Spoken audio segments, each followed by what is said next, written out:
Bonjour et bienvenue au Pays des Possibles, le podcast qui vous ouvre la voie vers l'esprit d'entreprendre et la liberté.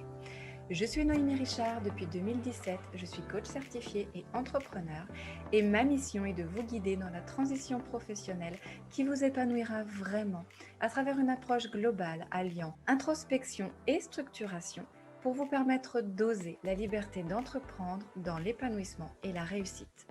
Je vous donne les clés pour accéder à votre propre puissance et à votre plein potentiel. Mon but, vous faire prendre conscience que vous pouvez vous aussi vivre une vie plus libre et plus épanouie. Si ce podcast vous plaît, merci de tout cœur de le soutenir en lui laissant 5 étoiles ou un gentil commentaire sur la plateforme d'écoute de votre choix. Savoir que ce podcast vous inspire est le plus important pour moi. Alors voici tout de suite un nouvel épisode au Pays des Possibles.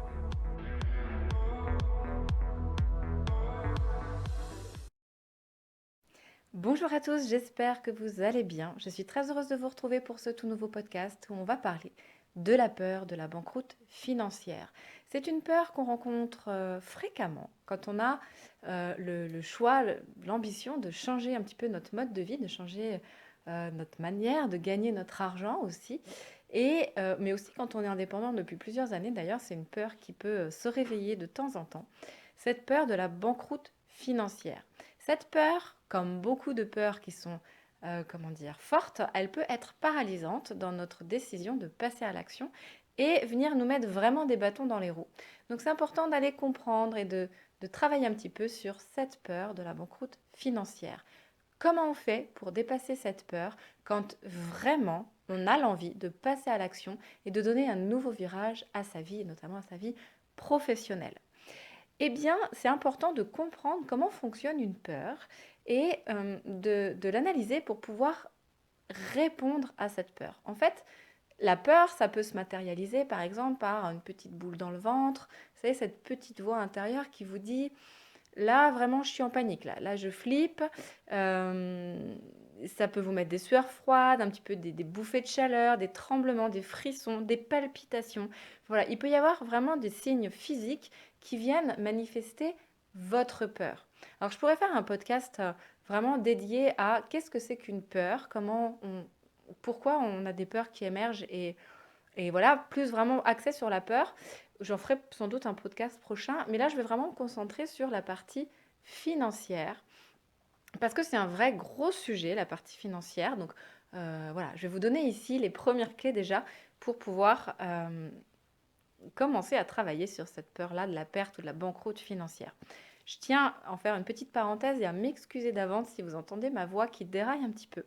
Voilà, l'automne est arrivé par ici et du coup, j'ai pris un petit rhume et effectivement, j'ai la voix qui déraille parfois, donc avec mes excuses d'avance si jamais ça devait arriver, mais ça ne m'empêchera pas de vous délivrer ce message aujourd'hui.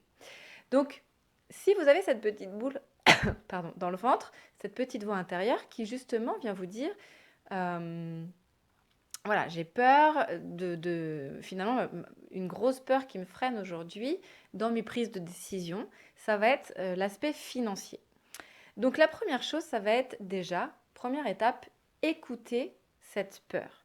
Donnez-lui un petit peu d'attention. Ne faites pas l'autruche, parce que ça peut arriver qu'on se dise oui, bon, j'ai cette peur-là, allez, je l'écoute pas, je continue à réfléchir. Mais en fait, une peur est une émotion et une émotion doit être écoutée. Elle vient parce qu'elle a un petit message en fait pour vous. Donc, quel est ce message de cette peur, de votre peur? Écoutez-la et voyez un petit peu qu'est-ce qu'elle cache en fait. Quand on a peur de la banqueroute financière, finalement, on a peur de cette banqueroute pour quelle raison? Qu'est-ce que ça viendrait dire de vous si vous étiez en banqueroute financière? Quel impact ça aurait sur vos proches? Est-ce que c'est acceptable ou pas acceptable? Juste dans quelle limite tout cela est acceptable finalement? Donc voilà, questionnez-la pour comprendre pour de vrai ce que cache cette peur. Et est-ce que déjà, première chose, est-ce qu'elle est réelle, légitime? Elle repose sur des faits ou elle est juste intuitive? Elle repose juste sur des ressentis? Dans ce cas, ça veut dire que c'est entre vous et vous quelque part que ça se passe, c'est à l'intérieur de vous. S'il y a vraiment des événements, des contraintes extérieures qui font que cette peur, elle se réveille parce que concrètement, il faut subvenir aux besoins du foyer, par exemple, il faut donner votre part, etc. Bah, dans ce cas, c'est important d'interroger votre peur et qu'elle vienne vous dire précisément où elle en est. Donc, qu'est-ce qui se cache derrière ma peur? Finalement, si j'ai peur de la banqueroute financière, en quoi ce serait un problème d'être en banqueroute financière? Pourquoi ça me fait si peur? Qu'est-ce qui se cache derrière cette peur? Première chose. Ensuite, vous allez travailler à rassurer votre peur. Parce qu'une peur a besoin d'être rassurée. Donc, comment on va faire pour rassurer une peur de la banqueroute financière? Eh bien, déjà, vous allez très concrètement, et même si ça met des boutons à certains, vous allez le faire quand même, mais très concrètement, vous allez établir quel est votre budget incompressible. Quels sont vos besoins financiers incompressibles? En clair, qu'est-ce qui fait partie de vos charges réelles, mensuelles, quotidiennes, que vous ne pouvez pas, vraiment pas, arrêter et que donc vous devez assurer? Le loyer de votre maison, l'électricité, l'eau, le gaz, enfin voilà, tout ce genre de choses, la nourriture, la scolarité de vos enfants, les activités sportives de vos enfants, etc. Qu'est-ce que vraiment, vraiment, vous ne pouvez pas rendre, enfin, compressible, j'allais dire, en tout cas, qu'est-ce que vous ne pouvez pas supprimer de votre budget? Quel est le montant exact de vos charges mensuelles récurrentes? Ça, c'est très important parce que vous allez venir mettre un chiffre. Et votre peur, elle va se dire, ah ok, bon, là j'ai un élément concret. Parce que sinon, ça repose encore une fois sur du ressenti, du vent, j'aurais envie de dire. Et donc, ça repose sur rien de vraiment réel, concret. Et on ne peut pas rassurer quelque chose qui n'est pas vraiment concret.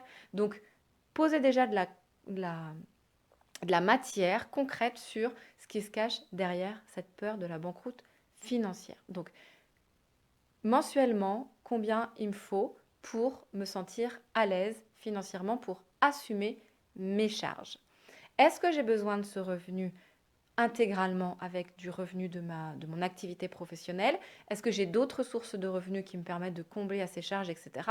En faisant la différence, c'est finalement de combien j'ai besoin de rentrées mensuelles pour pouvoir assurer mes charges et donc ne pas être en banqueroute, c'est-à-dire ne plus pouvoir assumer mes charges de vie euh, vraiment au quotidien. Donc ça, c'est la première chose. Ensuite, demandez-vous aussi quelle est la part aujourd'hui entre ce que vous gagnez et ce que vous dépensez, quelle est la part qui part dans vos loisirs, dans des choses diverses et variées, qui sont finalement de l'ordre du superflu. Je vais employer ce mot-là, je vais oser l'employer. De l'ordre du superflu qui ne représente pas quelque chose qui véritablement est important pour vous. Ça peut être, qu'est-ce que je peux trouver comme exemple? Acheter quotidiennement le journal du coin. Finalement, c'était une habitude que vous avez prise. C'est sympa, mais en même temps, si vous ne lisez pas, ça ne change pas fondamentalement votre vie. Ce genre de choses. Calculez aussi le montant dans vos loisirs, distinguez un petit peu la différence, voilà, la part pour les restaurants, pour les sorties, pour vos activités sportives, etc., vos passions. Enfin voilà, faites un petit peu le point pour voir ce que ça représente tout ça d'un point de vue du budget. Et ensuite, demandez-vous vraiment si tout ce que vous dépensez aujourd'hui dans cette part de superflu vraiment vous apporte plaisir et bonheur. Parce que, en vérité, quand on a peur aussi de baisser en confort financier, et là plutôt, on n'est plus dans la peur vraiment de la banqueroute, mais dans la peur de la perte de confort financier, c'est qu'à un moment donné, on associe la consommation au bonheur. On se dit que parce que je vais m'acheter 5 robes ou 5 nouvelles tenues par mois, je serai plus heureux. Et que si je ne peux pas m'acheter ces 5 tenues, je serai plus malheureux. Sauf qu'en vrai, votre niveau de dépense sur beaucoup de choses a plus été de l'ordre de l'automatisme, des routines un petit peu qu'on a prises au quotidien, mais qui véritablement, quand on approfondit la question, ne vous apportent pas plus de bonheur. Donc c'est vraiment important de vous mettre ça en face pour vous dire, c'est vrai qu'en fait, peut-être qu'effectivement, quand je vais me lancer dans l'entrepreneuriat, je vais perdre un petit peu au niveau de revenu. Très certainement, je ne vais pas vous dire le contraire, en tout cas pour démarrer. Eh bien, au final, en quoi c'est si grave? de baisser un petit peu au niveau de revenu? Est-ce que parce que je peux plus m'acheter ces 5 tenues par mois, je serai vraiment plus malheureux? Et puis si vous me dites, enfin si vous vous dites, oui mais moi j'ai pas tant de dépenses superflues que ça déjà. Donc baisser au niveau de revenu, ça va être plus compliqué. Ok, je peux le comprendre. Peut-être que vous n'avez pas beaucoup de dépenses en superflu aujourd'hui. Mais si vraiment vous analysez les choses, vous allez vous rendre compte que, en fait, plus on gagne, plus on dépense. Et moins on gagne, moins on dépense. C'est assez mécanique, en fait.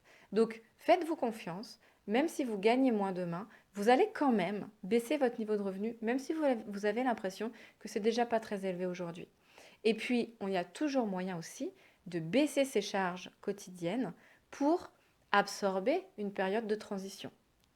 Alors certes, ça va demander plus d'énergie, de renégociation par exemple, de mensualité pour un crédit immobilier, de renégocier ses contrats d'assurance, de renégocier son contrat de fourniture d'électricité, etc., etc. Ça va vous demander peut-être effectivement un petit peu plus d'énergie, de préparation, mais il y a toujours des solutions pour se réajuster par rapport à son niveau de revenu.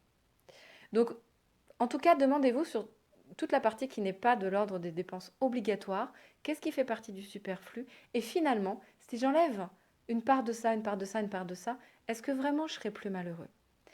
Et à l'inverse, demandez-vous aussi, ce que je vais gagner à aller vers ce changement de vie, n'a-t-il pas plus de valeur que c'est finalement 5 robes ou 5 tenues que je ne vais pas pouvoir m'acheter dans le mois? Est-ce que le fait d'être plus présent pour mes enfants, d'être plus disponible, de juste gérer ma journée comme je le veux, de pouvoir aller marcher plusieurs fois dans la semaine parce que ça me fait du bien alors qu'aujourd'hui je ne peux pas le faire. Tout ça, est-ce que ça, ce ne sont pas aussi des choses qui vont me rendre plus heureux et qui valent bien le fait que je perde un petit peu en niveau de revenu? Le jeu en vaut la chandelle quelque part. Remettez dans la balance tout ce que vous espérez gagner et ce pourquoi vous allez travailler à gagner cette qualité de vie et remettez-le dans la balance pour remettre un petit peu l'église au milieu du village, j'ai envie de dire. Bien sûr, je ne suis pas en train de vous dire que, enfin, là, je ne suis pas dans une logique de décroissance à vous dire baissez votre niveau de revenu absolument, il faut gagner moins, etc. Absolument pas. Ça pourrait être aussi un autre sujet d'ailleurs. Mais là, ce n'est pas le propos que je tiens aujourd'hui. Et bien évidemment que le but aussi à travers l'entrepreneuriat, c'est de s'enrichir financièrement. Et c'est tout à fait possible. Mais vous allez passer une étape d'inconnu, vous ne connaissez pas, vous ne savez pas ce qui va se passer. Il y a un rapport à l'argent qui est très différent quand on devient indépendant parce que justement, on n'a plus ce salaire qui tombe tous les mois. Donc notre rapport à l'argent évolue et donc c'est important, bah, ça fait peur en fait, tout simplement, et c'est normal.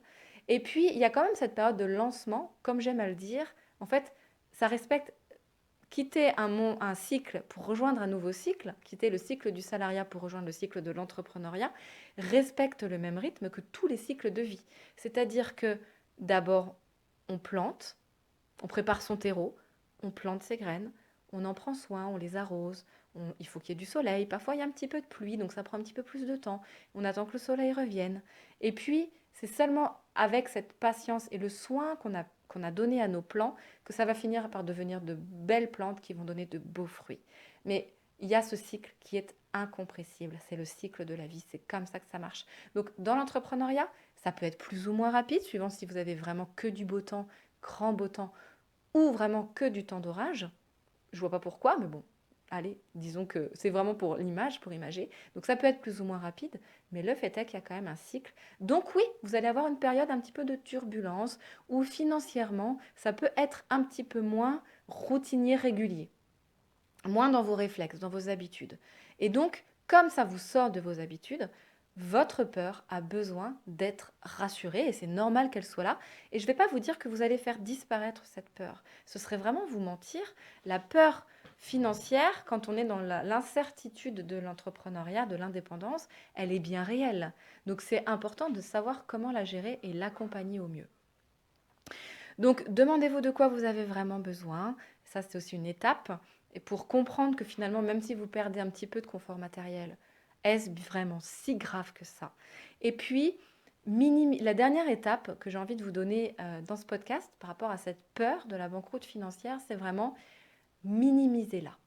C'est-à-dire que, encore une fois, comme vous allez aller dans un schéma que vous ne connaissez pas, un nouveau scénario, un nouveau mode de vie, quelque chose que vous n'avez peut-être pas encore expérimenté ou que vous avez déjà expérimenté mais pas de cette manière-là, eh bien, vous n'avez pas d'expérience.